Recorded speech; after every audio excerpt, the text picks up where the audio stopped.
Welcome back, everyone. I'm now joined by Paul Turner with In-N-Out Driving School. Paul, thanks for coming in. Hey, love the opportunity to be back and help keep our roads safe, man. Of course. Appreciate it. Sure. All right, so with school back in session, we thought it'd be a good idea to talk about school zones and crossing areas for pedestrians. What do you want to tell drivers about that? Absolutely. Great topic. You know, since school has restarted, we need to be a little safer out there. And, look for those school zones. In Junction, we have what I like to call the good kind, where they've got the flashing light up above, and those are pretty easy to spot. And as long as that light is flashing, then that school zone speed limit is in force. And a lot of times you'll see a little flashing light off to the left about halfway through. Okay. That's not the end of the school zone. That's just telling other vehicles that they're in the school zone. You've got to look for that sign that says end of school zone. But when you see those, slow down.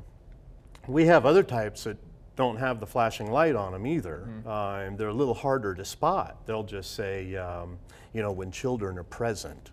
And a lot of people don't know what that means, but that means all day during the school day. Okay. So if the kids are in school, they're present. Slow down for those school zones. Okay. Yeah. What would you say is the most common mistake drivers make in zones like that? Just not noticing them, And Delta's kind of tricky. They have school zones that actually go around the corner. Oh. So you enter the school zone and you make a turn. You may be making a turn around the corner at the school, and that school zone's still in force. They don't notice that. But just definitely slow down for them is the biggest deal. And what about pedestrians? What can they do to stay safe? Well, it might sound simple, but look both ways. Yeah. People walk into the street without paying a lot of attention anymore, and you're right, they have just as much responsibility. They got to pay attention.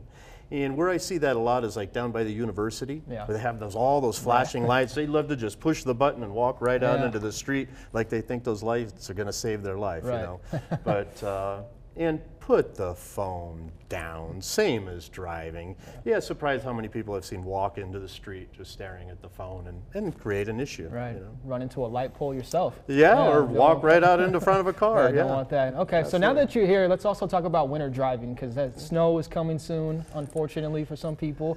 I do not like driving in the winter. It's my enemy. So for somebody that's going to be driving in the wintertime, maybe across I-70 to Denver, what's your advice for them to get ready for that? Tires. Make sure you have some good tires on your car. Okay. In fact, I just bought brand new tires for the school and my personal truck today, so to make sure that we're prepared. If the tires on your car are poor, then they're not going to do a real good job in the winter. Okay. And slow down. It's wintertime. And when I'm with the kids, I tell them, they have a tendency to brake late. And you definitely want to brake early. Okay. Not only brake early, but leave early.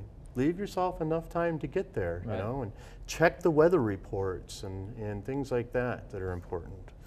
So early braking and speed and tires. Okay. So you know why they have the tread on tires? What's that? You know why they have tread on tires? Break it down for me. You'd have a lot more traction if you had the race tires. The slicks, you got a lot more rubber on the ground. Gotcha. But the second that water or snow starts to hit the ground, it's the tread's job to remove that out from underneath the rubber so it can still make contact with the ground. Gotcha. And if you don't have that, that's where you run into trouble. All right, well, great information. Thank you for coming in. Hey, thanks for having me. No really problem. appreciate it, John. Thanks. We'll have all the information on our website as well, westernslopenow.com.